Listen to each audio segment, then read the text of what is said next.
Hey guys, Desolator Magic here with another great... Just kidding, I'm not going to narrate the whole video that way.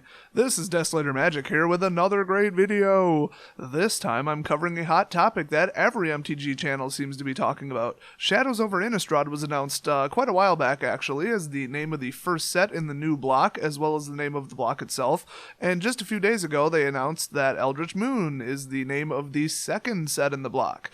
They also released some real limited promo artwork, just individual artworks for each one, and they show off Jace and Liliana, so there's a little something for you, I guess. They like to leak the information slowly, and I find that kind of exciting, but I have noticed in the past that a lot of other MTG channels on YouTube like to look at all the clues, all the leaked card names, the flavor text on the card, or things in the background of the graphics of the card or the graphics they released, and just all sorts of little crime scene investigation type evidence, and then they draw conclusions off of it. So I thought, hey, I'm a pretty logical guy. I'm pretty good at finding patterns and putting the pieces together in a mystery and kind of coming up with the solution. Why don't I take a crack at it? So sometimes it seems like they're grasping at some pretty thin logic and really just manufacturing a whole lot of nothing out of something to make the reporting of it seem more interesting. Now, of course, you certainly won't get that level of sensationalist 24-hour cable news channel style garbage from me, though. This time I went so deep into the clues, it will make the movie Inception look like a children's picture book by comparison. We're going full-blown old guy with the beard in the third Matrix movie on this sucker, so buckle up, put your food trays in the upright position, because I'm about to blast through this mystery and blow your minds. First of all, I started with the actual banner for Shadows over Innistrad, which looks like this. Now, I kept looking at it and I thought, it just looks strange. I mean, the way they did it, the way they laid it out. And so then, really quickly afterwards, I realized, wait a minute, you can rearrange the letters in Shadows over Innistrad to reveal the hidden message that they clearly put there. If you rearrange it just so, what I got was DD Nova, airworthiness. Now, of course, DD Nova is clearly the name of a ship. I mean, that's just how they name ships, in the whole naval, naming conventions, I guess you would say. And then the word airworthiness implies that it's flying. So I thought, well, Nova, I mean, if Innistrad had an airship, that's what they would call it, the Nova. Or I guess the DD Nova. So obviously we're going to have to determine or fix the airworthiness of the DD Nova and then launch it in the storyline. So I fully expect to see a giant 10 cost artifact ship card that's obviously legendary because you can't have more than one. I mean, Innistrad only has one airship, and that'll be some big, huge, like the new Kozilek. You'll get it out and just attack the enemies. Now, keep the whole airship idea in mind because we're coming back to that. Now, of course, second I looked at the Eldritch Moon banner and applied the same cryptographic unscrambling and got Children Moot. Well, this is just two huge bombshells. I mean, first of all, Innistrad is obviously Norwegian because they're the people who hold a moot, and they do it when the Jarl dies. So the Jarl of Innistrad, which is apparently Norwegian, died, and then all the children in the town for some reason got together in a moot, which is a meeting to appoint the new Jarl, and they have to find a replacement, either by voting or by appointing him or however they want to do it. I mean, I'm not that big on Norwegian Innistrad culture. Then I put two and two together. Why would we be assessing the airworthiness of the DD Nova at the same time that something happened to the Jarl? He obviously died or went missing. And I thought, well, duh. The airship crashed while the Jarl was on it, so we have to fix it in the storyline, get it, up and running, and then we can, go into battle with the airship, and then we'll have to appoint a new Jarl. So that'll probably be another legendary creature, because you can't just have two Jarls on the field. They always do the main storyline people. They're always legendary. I've noticed that pattern. Just based on those two images, we know so far that there's going to be an airship, it crashed, the Jarl died, we got to replace him, and that the whole thing is going to be really Norwegian heavy. You know how they kind of base a lot of card sets on old mythology, either Egypt or, then there was Kamigawa, which was clearly Japanese. This one's going to be heavily Norwegian. And after playing Skyrim, I feel like I know Norway inside and out, even though I'm 0% Norwegian. I think actually my ancestors invaded Norway, come to think of it. So I really think we're going to see a whole bunch of, wolves, and I'm not that big on Norse mythology, honestly, but, all that stuff. Maybe Thor will show up, maybe, probably not. They don't really own the rights to that, so, I mean, that one's kind of up in the air.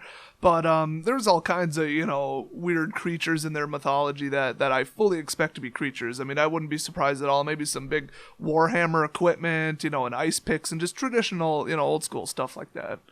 Now, if you're sitting there thinking to yourself, it's a little bit of a leap to say, well, it's an airship, this is the name of it, they got to replace the Jarl of Innistrad.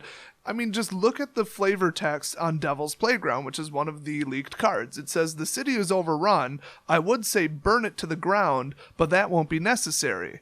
Well, that's just about as plain as can be. It's not necessary to burn the city because the airship is floating above the city. That's the target. So they eventually get to the airship and just ruin its airworthiness. Plus, there's a common creature that we know is a wolf. And, there it is right there. It's a wolf. I mean, that's about as Norwegian as it gets. I mean, wolves are just straight up Norwegian. So we've got the invaders invading Innistrad. They want to burn the city down, but there's no point because they want to target the Jarl that's up on the airship. How do they do it? Ta-da! Another common card that was leaked. I mean, this all just goes in sequence. It's perfect. The explosive apparatus is the card that I'm referring to, and the flavor text on it says, souls are volatile things. When compressed and loaded into a handheld device, their destructive potential is quite impressive. Well, there you go. I mean, it shows a guy kind of biting like the pin off of like a grenade. It's like a soul grenade. Does quite a bit of damage. Obviously, they just start chucking these things up at the airship, cause it to crash, kill the Jarl. There you go. Then the children have to hold a moot, and that moves into the second set. The next card that goes perfectly in the storyline is Expose Evil. Now, if you look at the artwork, and then you read the flavor text, which is usually the best descriptor of what's going on in the storyline, honestly, it says, only the pure stand tall in the light. Well, if you look at the light beams coming down and the graphics, it's pretty obvious that to get rid of the invaders in the city, unfortunately, they had to detonate a neutron bomb in the atmosphere. If you look at the graphics, really those beams of white light are actually radiation coming down. Now, if you're not familiar with a neutron bomb, it's a theoretical bomb type where it's like a nuclear bomb except without a blast wave. Instead of like energy being released, all of the radiation is released only. So there's no blast wave, there's just radiation. It's been theorized, it hasn't really been invented yet, but all this sci-fi stuff is usually what a lot of fantasy games go with. So it's pretty obvious that picture is showing people melting in beams of radiation when they had to just detonate a neutron bomb and just kill all the invaders. Now, this next picture, it's really a little bit much. I mean, if you have like a sensitive stomach or you're a little kid or something, I don't know, you probably shouldn't look at it, but it's the card Fiery Temper. Now, this is obviously showing the aftermath of the neutron bomb. Guy's getting hit by a heck of a lot of radiation. He's just being set on fire. I mean, this is just exactly taken out of the historical photos of when the U.S. dropped the bombs on Nagasaki.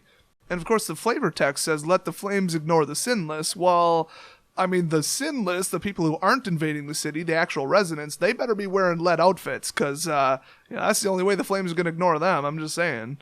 The next card in chronological order is Lamplighter of Selhoff. Now, this describes, obviously, what happens after the city gets effectively nuked and the airship crashes.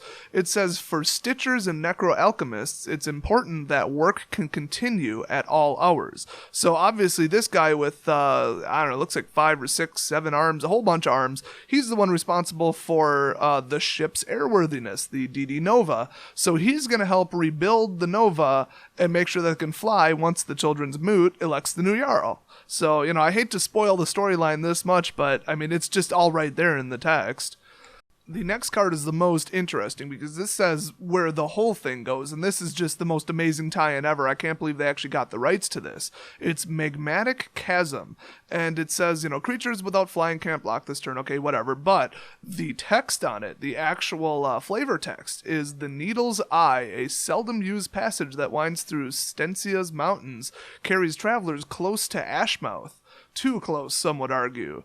So what they're trying to say here is they're totally doing like a Lord of the Rings thing, because that's obviously like a giant volcano. This is Mordor is what I'm saying. So when they rebuild the airship this time, they're going to rebuild it the same way that Sauron made the One Ring.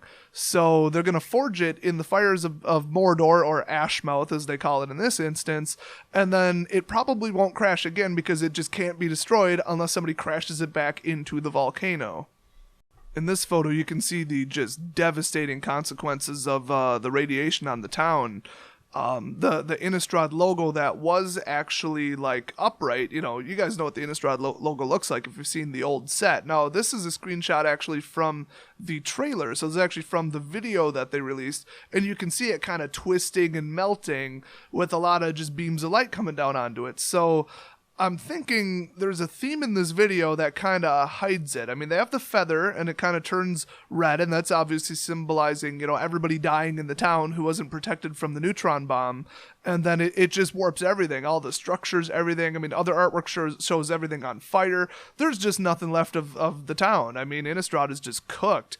But where did they escape on the airship? The survivors, the people still fighting, and after they fix the airship, where do they actually go to be safe? Because obviously the invaders could come back with a second wave. Well, look at all these in a row here.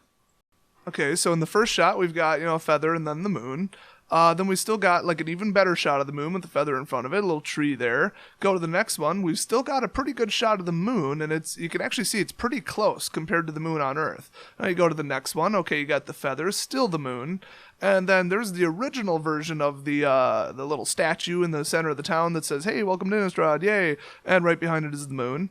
And well, did you guys catch a theme there? They're flying that airship to the moon. All they got to do is just make it airtight and, you know, forge it in the fires of Mordor or Ash, whatever, and there you go, you got a spaceship. So they're thinking, you know what, we totally just destroyed all life on Innistrad, we got to get out of here. You know, we might get attacked again, but the attackers, the undead or the demons or whoever's attacking them, obviously they don't have like NASA level technology. They can't get to the moon. So as long as they can fly their airship to the moon, they're good. So obviously the fact that the moon was in 85% of the frames in the video just screams, hey, they're launching that sucker into space. So what does that mean for the cards in the set? Well, obviously they're going to print cards like Meteorite, you know, because that's space related. And I think we might see like some sort of space invaders type of creatures, maybe, you know, some kind of foreign aliens, maybe some native denizens of the moon. You might see just some space helmets on some of the guys. I mean, all the leaked cards were from the first half of the storyline, you know, the first set in the block, Shadows, and they obviously haven't leaked any of the creatures from Eldritch Moon, which, hello, Eldritch Moon, that's where they're going. They're going to the moon. I mean, it really couldn't be more clear than that. So I can't wait to see what type of, like, moon aliens and like, spacemen and stuff that they discover. It's going to be a really cool set. I'm really looking forward to it. It's a shame that I have to wait till July for that one to come out. There's one thing that I can tell you for sure about Eldritch Moon, though, and that's that they're going to have Space Jace, because Space and Jace rhyme. I mean, why would you not print a planeswalker called Space Jace? And I actually checked. There has not been a version of Jace called Space Jace in the past, so they can print it again. Now, in the background there, this is the Shadows over Innistrad artwork, so I'm kind of not real sure about this, but that does look like if there was aliens on the Innistrad moon, and they had a society, that is what I would picture for the Empress of the Moon, you know, the leader of the Moonanites. So that could be who she is, maybe, but she might be like somebody in Innistrad. She actually kind of looks like Liliana, so maybe they're saying that like she's the one attacking. I'm just not 100% sure. Now, if you look at the artwork for Liliana, it clearly still shows her on the ground. I mean, the moon's in the background, so you got that moon reference there, you know, pretty strong. But then I thought, well, they're showing her raising up a whole bunch of undead. So my theory, now keep in mind this is just a theory, the rest of this is obviously proven fact, but this is only a theory, is that she stays to resurrect an army of the undead from everybody who died from the neutron bomb going off. And, I mean, there's nobody buried on the moon. Like, what would a necromancer even do on the moon? So what reason would she have to travel on the moon? So that's why I think she's the one attacking the town. They have to detonate the bomb, and then she just raises up an undead army, and then she's like, oh, crap. And see, she's kind of looking up in this photo. There goes the airship, the rebuilt airship, the DD Nova. It's heading to the moon. Goodbye. So Liliana's like, oh, crap, I don't have a spaceship. You know, what am I going to do? Raise up an undead spaceship? So she's stuck on the ground. Space Jace goes to the moon, and there you go. That's the end of the storyline, I guess.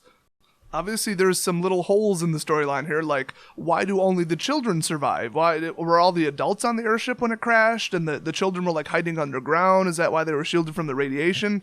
Are the children the one who rebuild the airship primarily? Is it kind of like a Lord of the Flies situation, or more like the Goonies? I mean, we don't really know which way they're going to go with it. They're always really artistic, and, you know, they usually have like a whole book going along with it. So I look forward to reading that. It's going to be pretty sweet. But I can't wait to see just a whole bunch of kids launch an airship into space. I mean, I think the accompanying creatures and instance will be really cool because of it. Now, if you found any flaws with my logic, or if you have anything to add, if you found any additional evidence in like the background of any of the cards or something, or in the names or something that's the same backwards as it is forwards, something like that I missed, feel free to put it down in the comment section. Otherwise, I will update you guys on the storyline as more graphics get released. There's one thing I can tell you about Eldritch Moon, though, and that's that it'll have space jays. Oh my god.